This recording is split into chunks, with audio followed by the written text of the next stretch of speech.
هدایت نخستین نویسنده مدرن در ادبیات داستانی ایران است که بر نویسندگان پس از خود تأثیر عمیقی داشته و ادبیات مدرن ایران را پایه‌ریزی کرده است.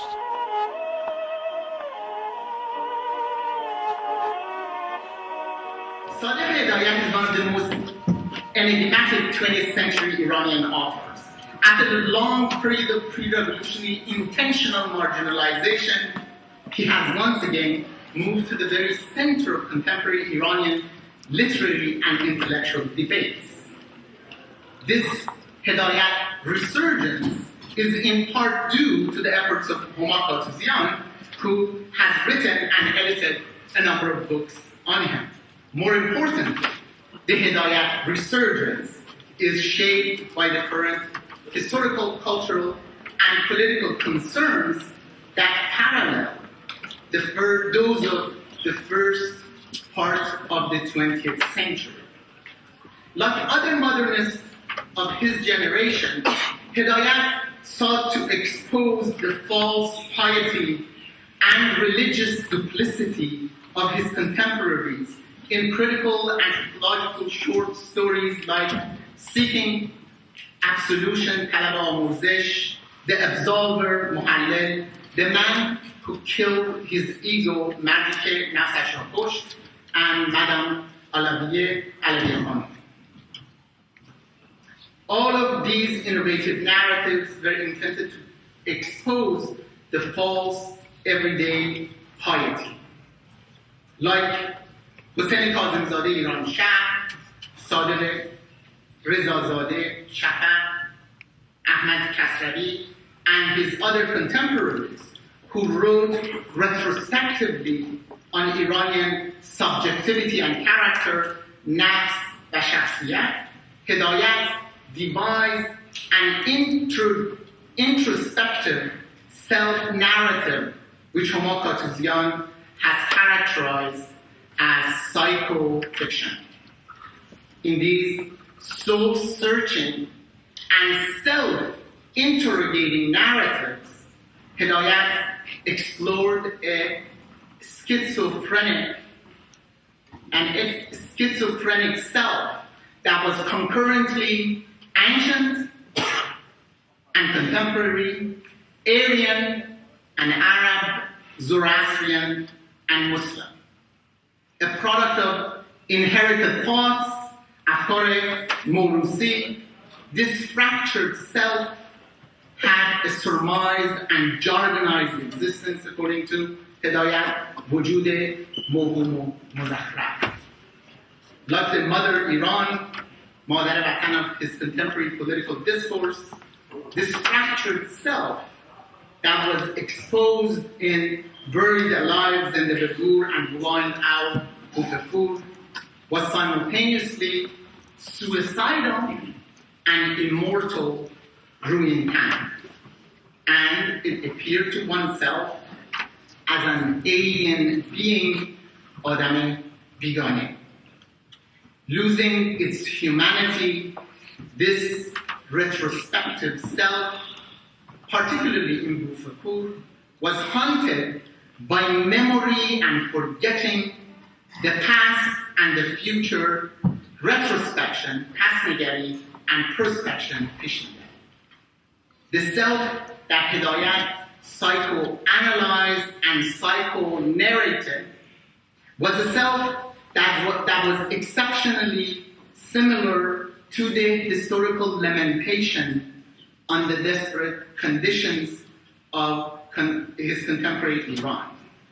This, like his contemporaries, nostalgic retreat from degenerate contemporary Persia to a magnanimous ancient Iran. Please remember that at that time, Persia, in the early part of the 20th century, identified with Iran was a negative thing, and Iran that became the name in non-Persian languages was supposed to revitalize Iran's ancient heritage and was identified with glory.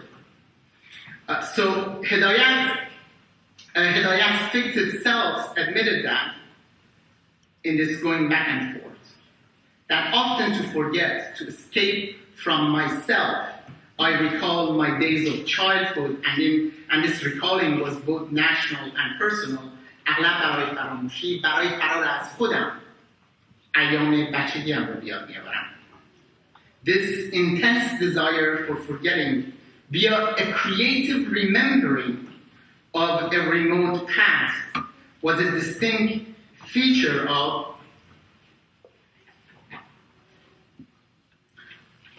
the works of Hedayat and his romantic contemporaries.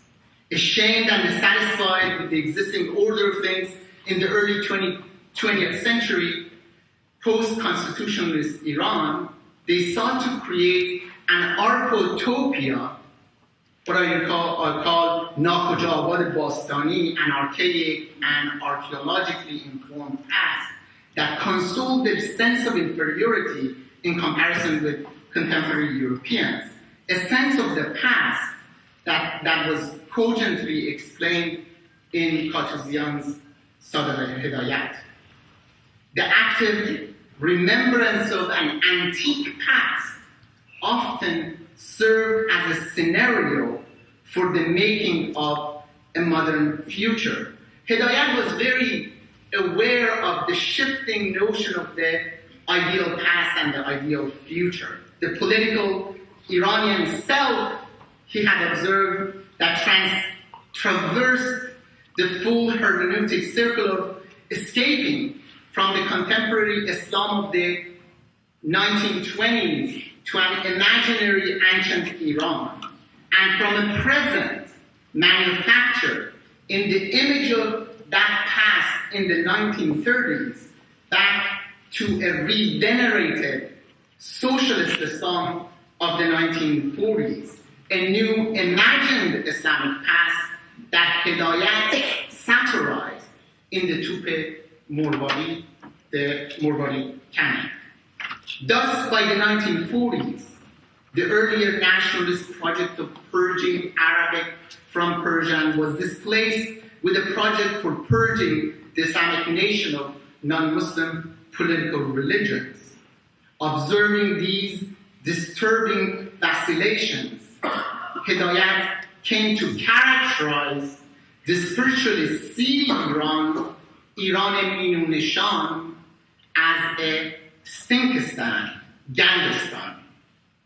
Whereas in his early works, Hedayat utilized history for the making of a particularistic Aryan Iran in Morvari canon.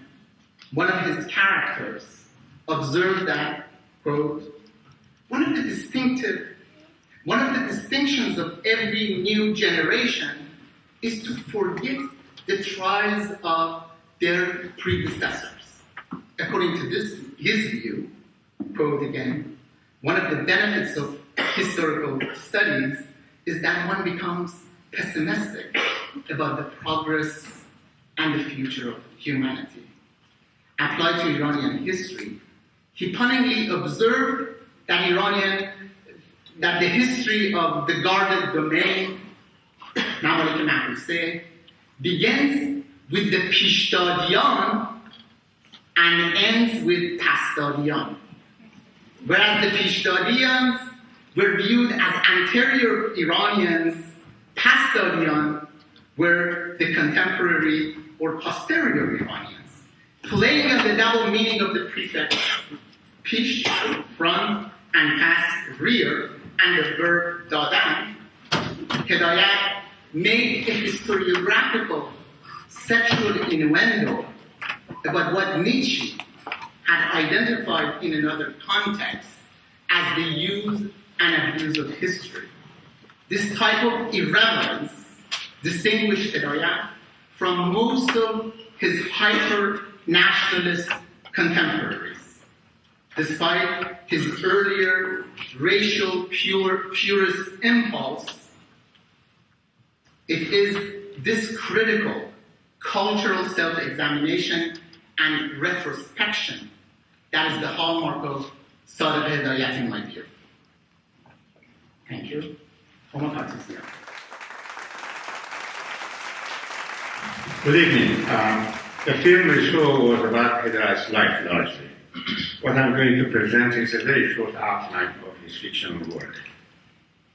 First, I have classified Hedayat's fiction into 4 analytically distinct categories: romantic nationalist fiction, critical realist stories, satire, and psychofiction. First, the romantic nationalist fiction. The historical drama Ramin and Moziar, and the short stories The Shadow of the Mongol and The Last Mile are on the whole simple in sentiment and raw in technique. They reflect sentiments arising from the pan-Persianist ideology and cult which swept over Iranian modernist elite after the First World War. Hedayat's explicit drama is not highly developed, and he quickly abandoned the genre along with nationalist fiction.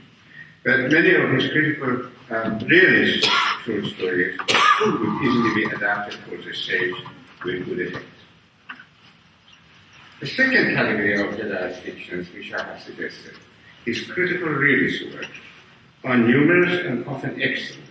The best examples being Mistress Alaliye, which is a comedy in the classical sense of the term, Seeking Absolution, The Legalizer, and The Goose. To varying degrees, both satire and irony are used in the stories, though few would be accurately described as satirical fiction. They tend to reflect aspects of the lives and traditional beliefs of the contemporary urban lower middle classes with ease and accuracy. However, contrary to views long held, they are neither about the poor or the downtrodden, nor do they display sympathy for their types and characters. Indeed, among the author's works, they contain the least explicit judgment. It is clear that the attitude and way of life of the types in this group of his works are alien to the author's own class culture and social and intellectual outlook. But it is also clear that to the people whose lives are thus fictionally dissected and exposed, life is very much worth living. Wretchedness and superstition are combined with sadness, joy, hypocrisy, and occasionally criminal behavior. Characters are common, situations realistic, language authentic. This was in the tradition set by Mohamad, enhanced by Hedayat, and passed on to Chubak and Al-Ahmad in the earlier works. Coming to the third category of Hedayat's works, Hedayat's satirical fiction is rich and often highly effective. He was a master of wit and wrote both verbal and dramatic satire. It takes the form of short story, novel, as well as short and long anecdotes. Almost invariably, all of his satirical fiction ridiculed one of the 3 powerful establishments: the literary establishment, the religious establishment, and the political establishment. The author applies his knowledge of these establishments and their ways, his own negative personal judgment of them, and his remarkable wit in producing fiction which is always funny and sometimes hilarious. They hit hard at their subject, usually with effective subtlety, though sometimes outright lampooning, denunciation, and invective reveal the depth of the author's personal involvement in his fictional satire. The literary establishment is mocked and ridiculed, for example, in the case of Gavin, effectively and with reasonable accuracy. In the short story, The Patriot, even the names of real-life models of the leading literary political figures may be deduced both from the story and from their fictional forms. Haji Agha is the longest and most explicit of Hedayat's satires on the political establishment.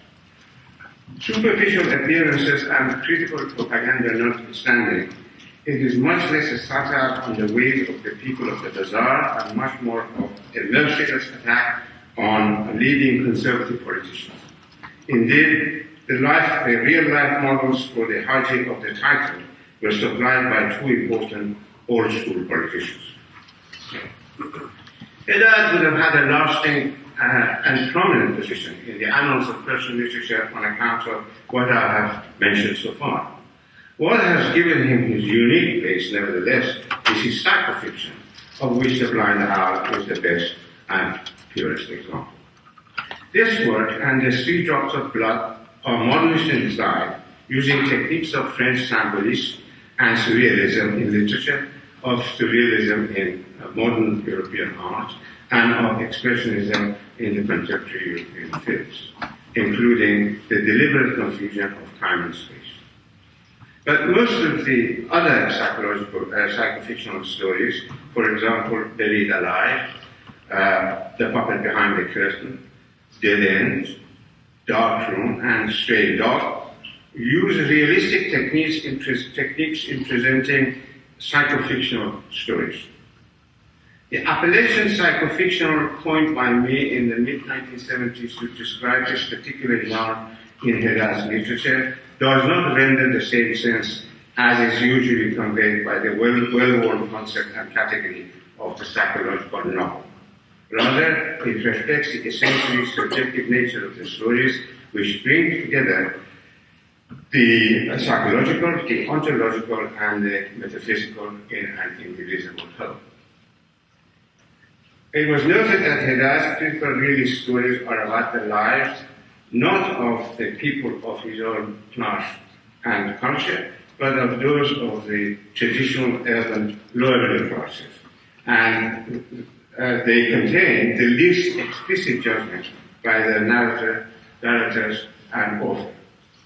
On the other hand, most of his psychofictional works are about the people of modern middle classes and contain sometimes very strong judgments about their ways, values, morals, and behavior. Hedayat's psychofictional stories are macabre, sometimes, as in The Blind Owl, reflecting the primeval chaos. And when the story ends, at least a man or a woman, or even a cat or a dog, dies, commits suicide, is killed, or otherwise disappears from existence. There is crushing, insufferable fear without clear reason. There is determinism of the hardest, least tractable, and most faithful variety.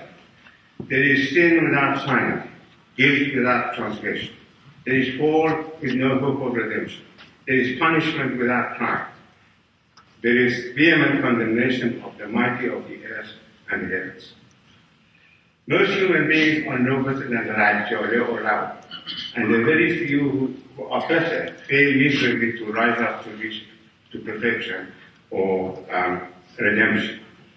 Even the man who tries to mortify his flesh or destroy his ego, in the short story, the man who kills his ego, ends up by killing himself. That is, not by liberating, but by annihilating his soul. Women are either lakpote or harlot, or they are fair state. That is, angelic apparitions which wilt and disintegrate upon appearance, as in the case of the ethereal woman in The Blind Owl and the puppet in The Puppet Behind the Curtain. There is the almighty fear of an inherited burden. There are hints never quite open at incest or incestual desires. There is the alienation of the man from women, whom he does not know at all, and has never loved any successful contact of the flesh. Women whom the psychofictional anti-heroes despise for what they believe they are, and long to love and cherish for what they say they ought to be. The rabble, both man and woman, are filthy, treacherous, hypocritical, disloyal, superficial, profit-seeking, money-grubbing, slavish, undignified, and ignorant, because they are far from perfect. Yet the effect is by no means entirely negative. There may not be any hope through the pages of these fascinating, absorbing, and gripping stories, but there is an ideal which reconstructs itself through the destruction. Yes may be offered as the answer, but it is offered in a plea for unrealized love, worth, friendship, fellow feeling, faithfulness, honor, authenticity, integrity, decency, knowledge, art, beauty, for whatever humans have eagerly and hopefully experienced for and never quite realized. The large and seemingly unbridgeable gap between appearance and reality, between the real and the reasonable, between what there is and what there ought to be, between man and God, wears out the man and leads him to death as the only honest way out. Yet it is precisely that gap which he wishes to close, and that honesty which leaves him no choice. The plot of The Blind Owl, as its psychofictional content, is an advanced synthesis of Hedayat's earlier psychofictional stories, but especially the puppet behind the curtain, the street drops of blood, and buried alive, and the man who killed his ego, which in parts finds expression in later works such as Stray Dog, Dark Room, Dead End, and Tomorrow, and the two short stories he wrote in French, Lunatic and Something Gay. The Blind Owl is a modernist novel, written in the general framework of modern Western fiction and using modernist techniques. It addresses matters which are Persian, Western, as well as universal. It is a contribution to world literature based on both Persian and European culture and literary traditions. As a man born into an extended family of social and intellectual distinction, a modern as well as modernist intellectual, a gifted writer steeped in the most advanced Persian as well as European culture, and with a psyche which demanded the highest standards of moral and intellectual excellence, Hedayat was bound to carry, as he did, an enormous burden which very few individuals could suffer with equanimity, especially as he bore the effects of the clash of the old and the new, and the Persian and the European, such that few Iranians have experienced. He lived an unhappy life and died an unhappy death. It was perhaps the inevitable cost of the literature which he bequeathed to humanity.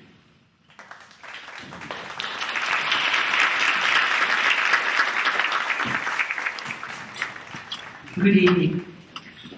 It's a privilege to be present at the Canadian premiere of this film, which is dedicated to Hedayat's biography, and to be sharing this panel with three scholars whose works have been a source of ideas and inspiration for me. Of course, it is impossible to talk about Sadeq Hedayat without shining a light on The Blind Owl, and I intend to do that yet again, proving Crystal Ballet's assertion that the blind owl is like a mirror. Whatever you bring to it, it reflects it back to you. I approached the blind owl from the position of someone who had just finished a PhD in classical Persian literature, so I kept seeing reflections of the classical literature in it. Of course, The Blind Owl is a modernist work, closely aligned with the European avant-garde of the early 20th century. But echoes from the Persian classics are also audible in it, and one of the central passions of the novel, in my view, is the legitimation of modern Iranian literature by asserting its rightful place in the continuum of the Persian literary tradition. So it is not only a story about love, sexual angst, and violent death, although it is such a story at one level. It can also be read as a parable of cultural reform, which examines the nature of the transition from traditional to modern art. Reformist allegories were quite commonplace in the late 19th and early 20th century. For example, Mirza Malcolm Khan's Sadeq is one such example. Mohamad Jamalzadeh's introduction to Yeki another.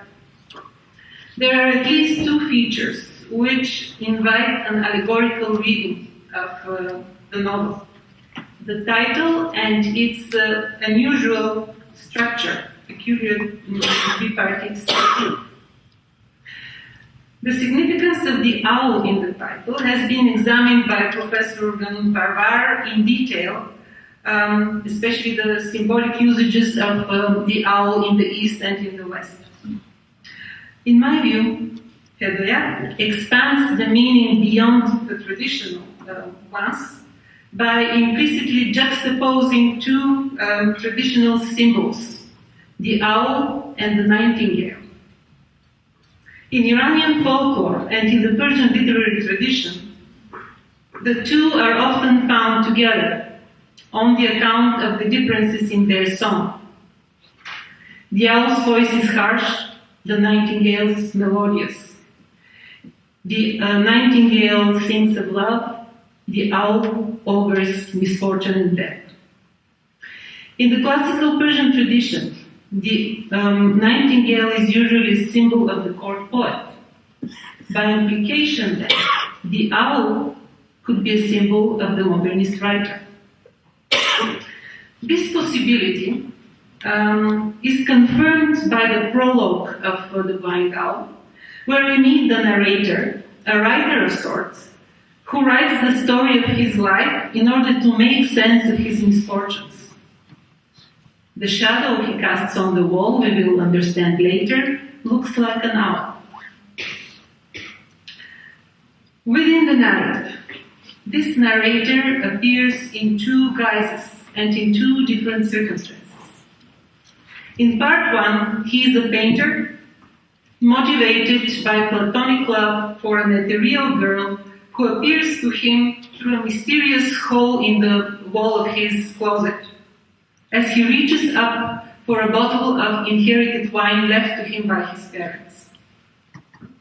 This vision makes him realize that the pictures he has been painting on papier-mâché pen cases are all images of her, rather stilted images, and he has been painting those all his life. This brief encounter fills him with an all-consuming yearning for that ideal, and he sets out on a quest for the ethereal girl and for the living source of his inspiration. Significantly, he finds her not abroad, but at home, sitting on the steps of his house. He invites her in and tries to restore her strength by pouring some wine into her mouth, pouring some of the inherited wine in her mouth. However, she turns into a corpse, long dead and cold. He gets in bed with the corpse, trying to revive it with the heat of his own body. When that fails, he tries at least to preserve the features of the ethereal girl in a portrait, but in vain again. What eludes him is the magic of her glance, until, miraculously, she opens his eyes just long enough for him to capture that glance, which is her essence. When that is done, the corpse is no longer needed, so he cuts it up and packs it in a suitcase, preparing it for burial. An old grave digger offers to help, and while digging the grave, he finds an ancient clay pot from the city of Ray. This pot, wrapped in a dirty kerchief, he would give to the painter. When the painter gets home, he discovers that the ancient pot has a picture of a woman which is exactly the same as the portrait which he had painted. In part two, the narrator is a writer of sorts, the same writer we met in the prologue. He is a sickly young man motivated to write by a frustrated carnal desire for his faithless wife, who refuses all physical intimacy with him. He suspects that she has many lovers, especially one of them, a dirty old street vendor, who once tried to pass on to him a pot wrapped in a kerchief and a knife. The writer did not take the pot. He ran away because he had just broken a similar pot in his house, but the knife somehow ended up in his room. He is afraid that he might have murdered with his wife when, disguised as the old peddler, he finally was allowed into her room and into her bed. After this act, he discovers with horror that he has become a double of the old peddler. Awaiting the inevitable punishment for his crime, he contemplates suicide with a cup of the poisonous wine which was left to him by his mother, whose inadvertent sexual indiscretion may have been responsible for the death of his father. So in part 1 and 2, we have two alternative visions of the creative impulse: classical inspiration and Freudian sublimation. These are two parallel universes, which are each is shaped by the interpretative sensibilities of the narrative voice. In part 1, the narrator takes his cue from the Sufi literary tradition, in which the lover pines for a mystical beloved with whom physical contact is impossible. The narrator of part 2 resembles the modernist writer. His is the voice of a man acutely aware of his suppressed sexuality, of the malaise plaguing his soul, his psyche rather, and of his parents' poisonous legacy of sexual transgressions. In this reading of The Blind Owl as a parable of cultural reform, the idea of continuity is conveyed by the three main characters: a young man, an old man, and a young woman, which appear in both parts. Each character plays two parallel roles. The female character plays the role of the muse, the source of artistic inspiration. In part 1, as the virginal ethereal girl, we see her in two manifestations. The elusive apparition, which sends the pencase painter on his quest, is an archetypal figure, a Jungian archetypal figure, the essence of Iranian cultural identity. That is why even the crude paintings of the papier-mâché painter bear her imprint, or her features. The black-clad woman, whom the painter finds on the doorstep after his quest, is an embodiment of the classical ideal. She has a tangible, corporeal presence in his world, as do the classical masterpieces of Persian literature and art. Her death, dismemberment, and burial foreshadow the demise of the classical conventions and the destruction of the traditional form. Significantly, the story does not end with her death in part 1. In part 2, the female character appears again as a genuine woman, Zanet Amomayor, a sexual being of flesh and blood, the object of the writer's suppressed desire, and thus a muse of a Freudian cast. It is my contention that the death of the ethereal girl and her reincarnation as La Côté, the harlot or the witch, represents the dramatic transformation of the Persian literary tradition, its transition to a new aesthetic mode. The character of the old man stands for the poet traditionalist, the custodian of the classical form, symbolized by the clay pot. In both parts of the novel, he offers the clay pot to the young man, to the next generation. In part 1, the old man unearths or digs out the ancient clay pot from rape, bringing a forgotten legacy out of oblivion, like the Bosbiash pots. In part 2, he is supposed to have produced the pot himself in his youth, when he was a potter, in other words, a craftsman, rather than a peddler. In both cases, the pot is wrapped in a dirty kerchief, which obscures its original design. The kerchief may be a symbol of a stylistic corruption, which obscures the inimitable simplicity, simple montané, of the true classical form and poetic style. As for the figure of the old man, he may be derived from the modernist rhetorics of the literary debates of the 1920s and 30s. In part 1, his persona appears to be based on one of Hedayat's letters, quoted by Homa Katouzian, where Hedayat calls the traditionalist literati grave diggers. He is the one who digs the grave of the classical idea. The young artist only buries the decaying corpse, metaphorically as well as literally. The young man, who is also the narrator of the story, is the innovator, the inspired artist who destroys the traditional form.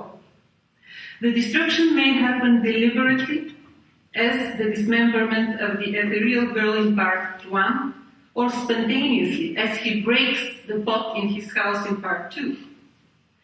Paradoxically, in both parts of the novel, the agent of destruction is also committed to preserving and perpetuating the legacy of the past. For example, the painter in part 1 feels a compulsive desire to record on paper the eyes of the ethereal girl, which have closed forever. He intends to keep the picture always by his side. The writer in part 2 feels that he is the result of a long succession of past generations which have bequeathed their experience to him. He considers himself the custodian of that heritage, duty-bound to preserve. How are those two contradictory traits reconciled? The key is hidden in part 1, more specifically in the artist's treatment of the dead ethereal girl, the embodiment of the defunct classical ideal. His first impulse is to revive her, failing that, to preserve the features of the corpse in his own art. But he succeeds in preserving her only when he captures the mysterious, elusive glance. That, and not the form, is her essence. So how does the innovator capture and preserve the essence of the legacy left in his charge? The painter in part 1 does so by adopting the highly subjective manner of modern art. His model is no more than a starting point for him. The artist does not aim to present a photographic likeness of the ethereal girl, but to convey his impressions of her. So he selects only those features of the lifeless corpse which are significant for him. And here I quote, "My intention was to portray this form which was doomed slowly and gradually to suffer decomposition and disintegration, and which now lay still, a fixed expression upon its face. I felt I must record on paper its essential lines. I would select those lines of which I had myself experienced the power. I have now to bring my own mind into play, to give concrete form to an image which, emanating from her face, had so impressed itself upon my thought. I would glance once at her face and shut my eyes. Then I would set down on paper the lines which I had selected for my purpose. This unorthodox method produces a painting which is not just a faithful description of its model, but even captures her departed spirit. Surprisingly, it is also identical to the painting on the ancient clay pot from Ray, to the point that, and I quote again, there is not an atom of difference between the two. Notice now, the new painting is not a reproduction of the past, of the ancient one, but a virtual double. Although the two paintings are executed in different media, one on paper, one on glazed clay, they are identical, as if both are the work of a single artist. This particular twist in the story has two implications.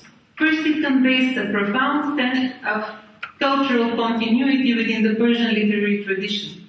Secondly, it establishes the equal status of modern art vis-à-vis the classics.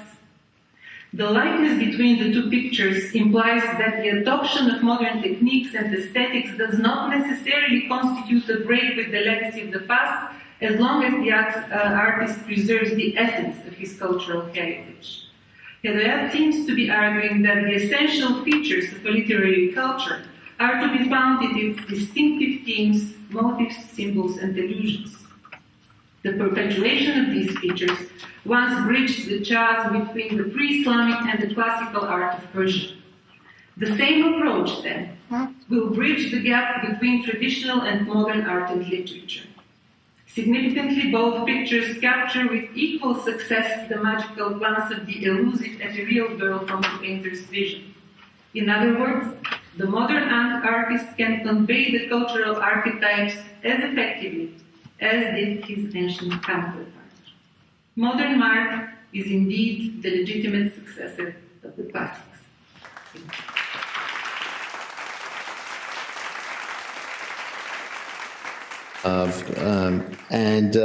I'm going to start from an anecdote, which is very closely related to what I want to say. Around 15 years ago, I had a meeting with Edward Said in Paris.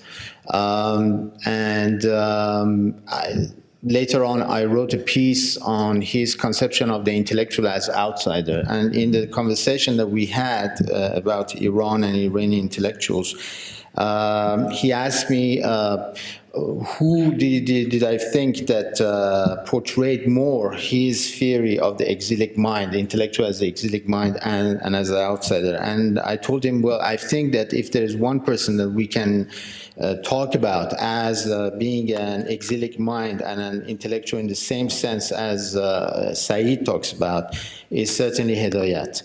And now I just wanted to share a few thoughts with you about this, how I perceive Hedayat as an outsider and why he's an outsider. First of all, I think that this Hedayat's exilic mind, if we can say, or Hedayat as an intellectual who's an outsider, this attitude emerges mainly in his homelessness, in the idea that, for example, somebody like Esaqpour, who has worked on him also, he talks about this in-betweenness of Hedayat. He's somehow in between his homelessness, but also a way that he mediates between cultures. As I said in the movie, I think that he's a flaneur in the same way that Walter Benjamin takes this French word and works with it, because Hedayat is somehow between different cultures, and he knows about these cultures that he's talking about, but also about these cultures that he's criticizing. Now, I do believe that he has this exilic flânerie. I think that he has a kind of a if we want to talk about him as a modernist, as I have written about it previously, I think we have to talk about the secular modernism again, in the same sense that Edward Said does talk about it.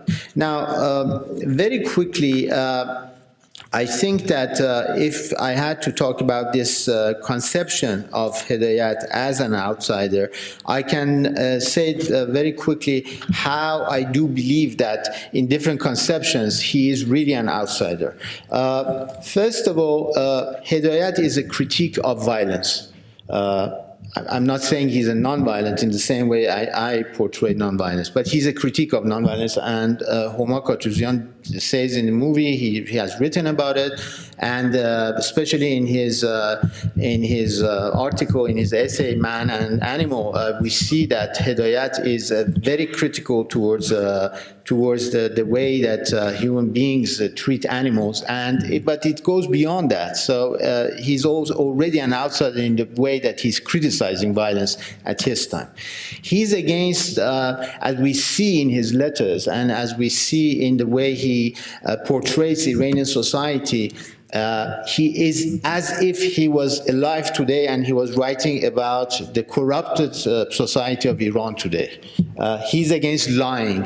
We know that our society is one of the societies in today's world which lies the most, lies to the others and lies to itself. And so Hedayat actually is very interesting for me, as a person who is so much against lying, and he's so much an outsider in comparison with so many other intellectuals that they openly are lying somehow to others. Now, since we are comparing Hedayat with the intellectuals of his time, one of the points which is so interesting about Hedayat, who is against violence, who is against lying, is that he's against ideology also. He's not following any ideology.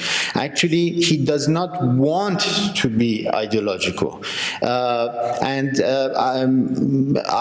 my meetings with Bozorg Alavi, I did a documentary when I was a student in France on Bozorg Alavi. I asked him about Hedayat, whom he knew very well, and I said, why didn't Hedayat become a member of the party, despite the fact that he has so many friends to the party, actually? And Alavi told me he was never interested by ideology. He felt ideology depressed Hedayat. Actually, I can say it this way: ideology depressed Hedayat.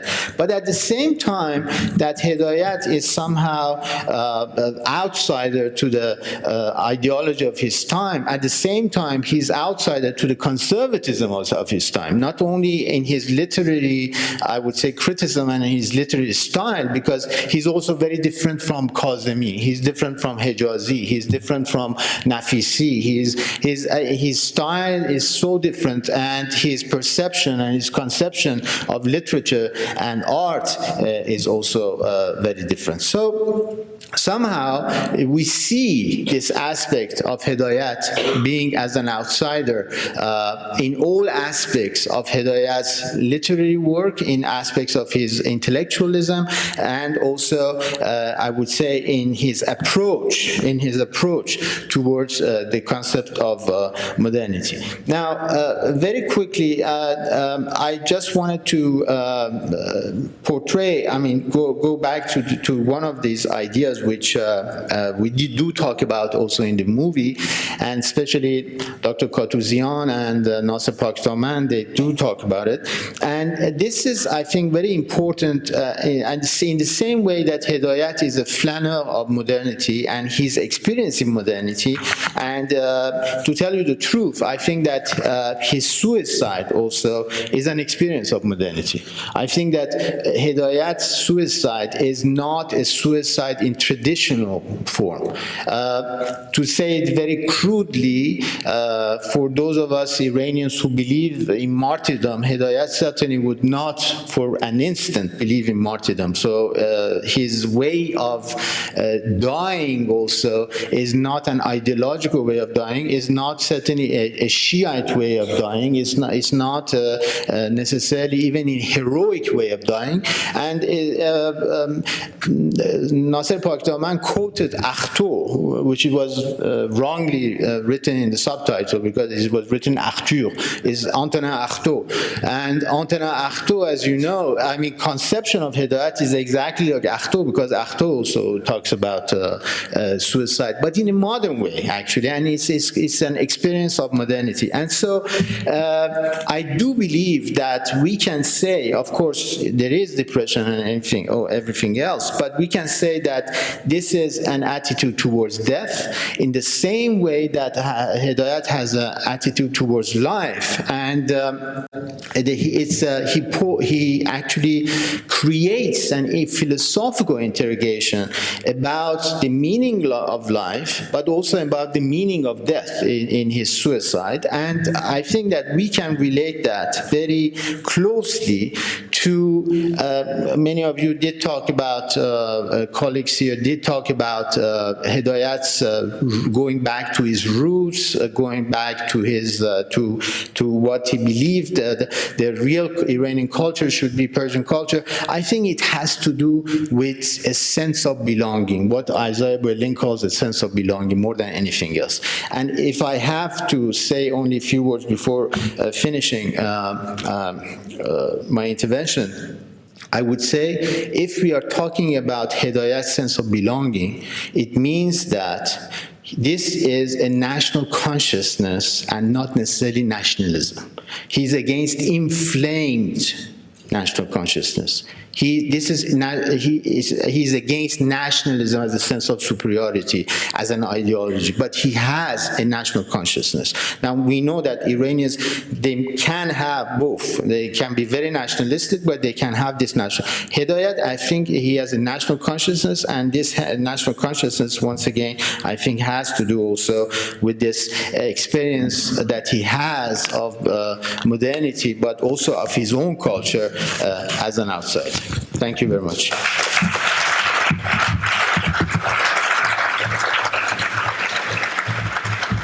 Thank you very much, Dr. Jahanbegloo. And now, I wish I was in a position of introducing Mohsen Shahnazdar. Unfortunately, he's not in a condition to attend, but we are hoping that sometime next week, if everything goes right, I have done a dakhil time. Some Kalantari will be in Toronto, hopefully, and he's also scheduled to be in Vancouver. Let's hope for that. Now, the question and answer starts. Please, I may know some of you, but just give your name before you start asking the question. Anyone? Here. I have a question. Yes. What do we know about Hedayat's sexual life? I think I read a book a while back about published his letters, and there was an affair mentioned there, and also there was mention of drug use. But I don't think there was any mention in the film about those issues. I think I'd be interested. Very good question, and Dr. Katouzian knows that well.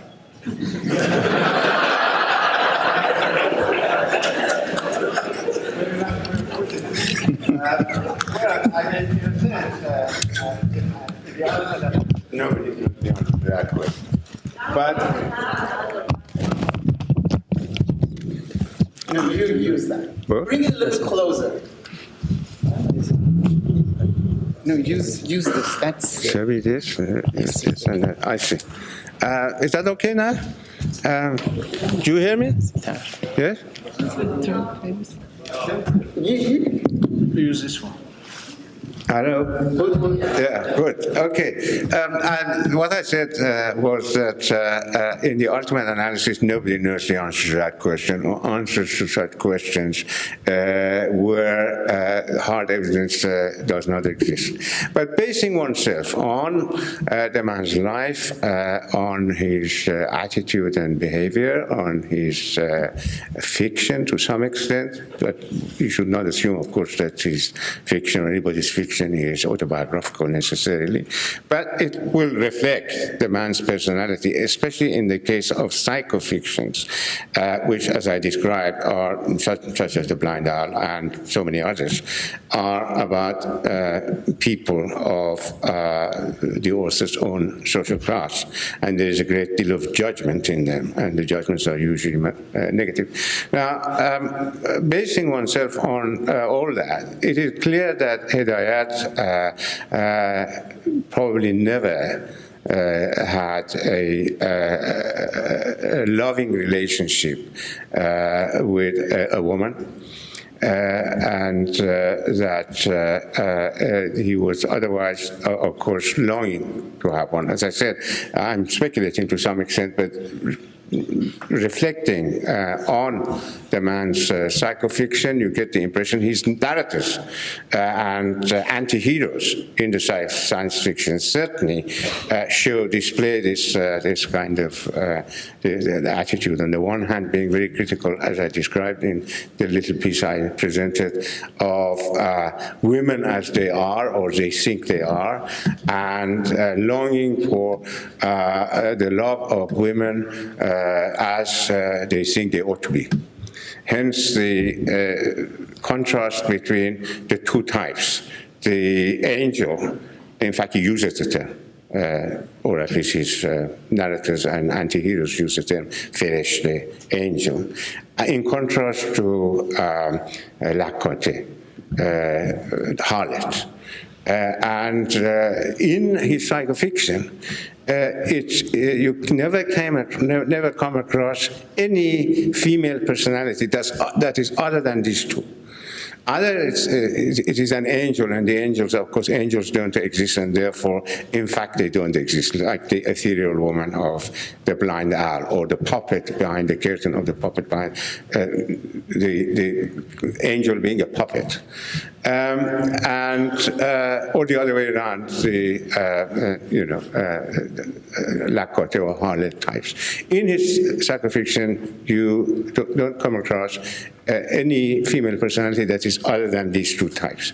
But in his critical realist works, where he is writing on the life of ordinary common folk, women are perfectly normal. They are what they are. They're human beings like any other human being. This contrast is quite noticeable between these two different categories of his work. So you see that I'm trying to answer the question. I'm talking about the man's works, because there's very little hard evidence about his own life, except for what I said, that it is certain that he never was in a loving relationship with a woman of any kind, although there is some evidence that he had sexual experience of that kind. Thank you very much, Dr. Katouzian. Dr. Jahanbegloo, any evidence of Hedayat's sexual modernity? Or maybe post-modernity? No, I wouldn't put the question like that, and I don't know why you put it like that. No, I do agree with what Dr. Katouzian said, and I do believe that,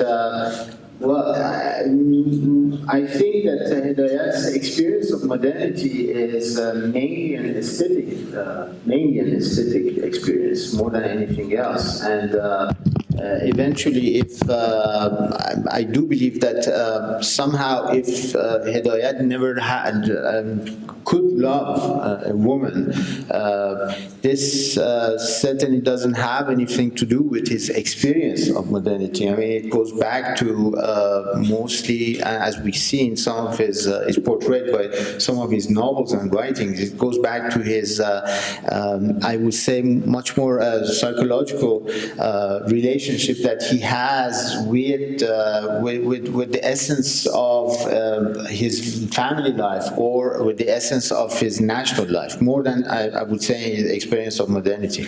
Though I don't know why you didn't refer to Farzaneh, what he says in his, Farzaneh has some passages in his book where he says that Hedayat, there's no way we can verify that. It's very difficult, but I remember very vaguely that Farzaneh talks about masturbation, and do you remember that? Well, yes, I mean, but yes, I mean, I don't want to speak behind anybody's back, but Farzaneh talks about a lot of things. Yeah. and that's Farzaneh talking. I mean, I base myself on evidence and argument and analysis and so on and so forth. And on that basis, I have, no sort of real evidence about the man's sexual behavior. All we know is that he didn't have a loving relationship with any woman. He didn't have a loving relationship with any man either. Yes. And it is also clear from his psychofiction, and especially The Blind Eye, that his narrators and anti-heroes are obsessed with women. And it is impossible for a homosexual to have this kind of obsession with women, maybe obsessed with men. Well, if he was a homosexual, he must have been a closeted homosexual, because it doesn't really, he didn't talk about it.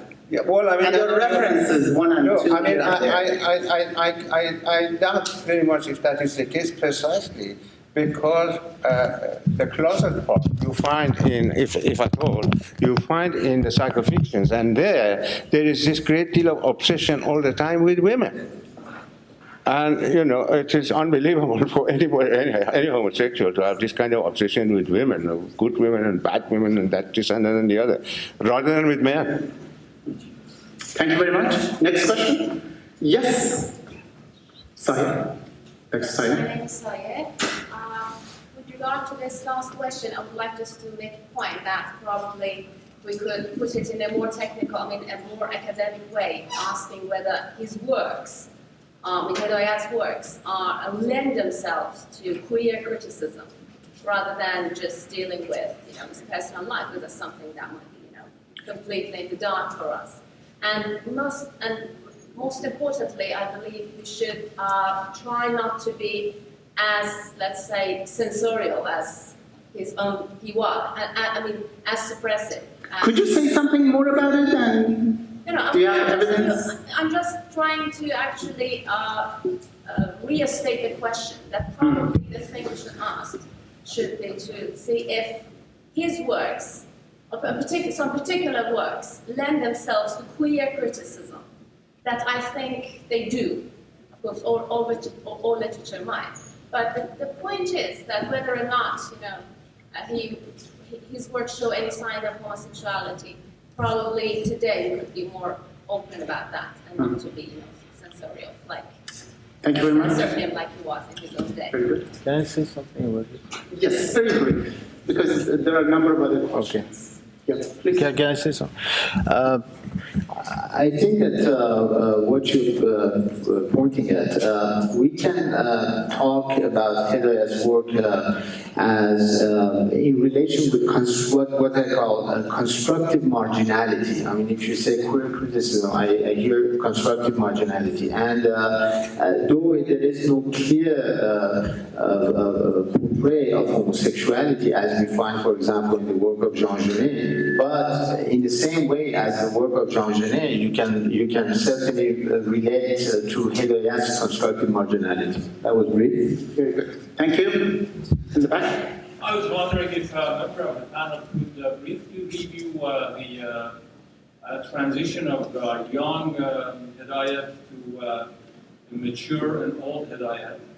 I would like to point out particularly to when you read Parvin Doftar Sasan, you see evidences of nationalism and thinking about the glorious days of Persian Empire, which was the essence of the day, if you will. But later on, it seems that he's disappointed and even doesn't think that way, and that is another source of disappointment for him. And this transition of young versus a mature writer. Dr. Simidchieva, do you want to say something? No, I will pass the Should I say a couple of words? Let's remember that at the time when Hedayat, when he wrote Parvin Doftar Sasan, Marziar, I mentioned them, and Saye Mughal and that sort of thing. When he was around the age of 30, Pan-Persian nationalism was very fashionable among the moderns in Iran, including intellectuals and young authors and that sort of thing. But to put it very briefly, because it's a long story and I've discussed it extensively in various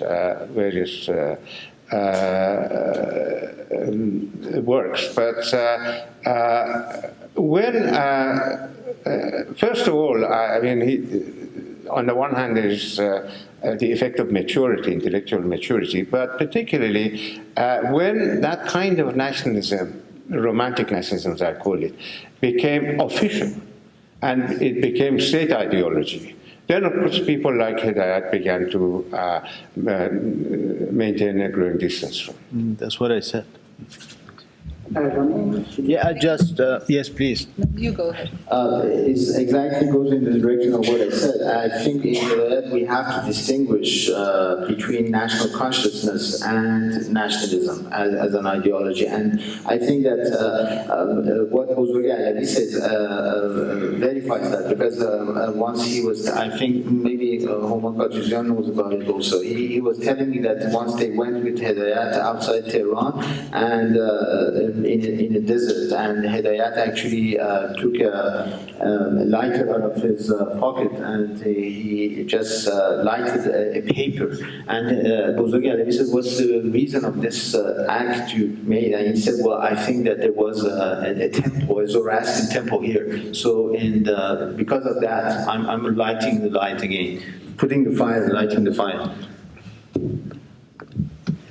It seems to me also that the anti-Semitism that is sometimes seen in some of the works of Hedayat had something to do with the attempts to draw away from religion and to focus on secularism. This was a struggle that went on, I think, on many levels and in many countries. The desire to pull away from the dominant ideology of the state and to emphasize something, to emphasize that Iran would have been different had it not been for Islam, for example. Well, if I may just add something to this point, my own view, and I've written on this, is that Hedayat was intensely nationalist in his earlier life and was intensely anti-Arab. And that could be, in my view, it's ideological and it's deeply nationalist. But he's cured of that in his later writings. So that one can say that he has gone through this shift of writings that are intensely nationalist and truly racist to one that is really critical of that kind of category of thinking.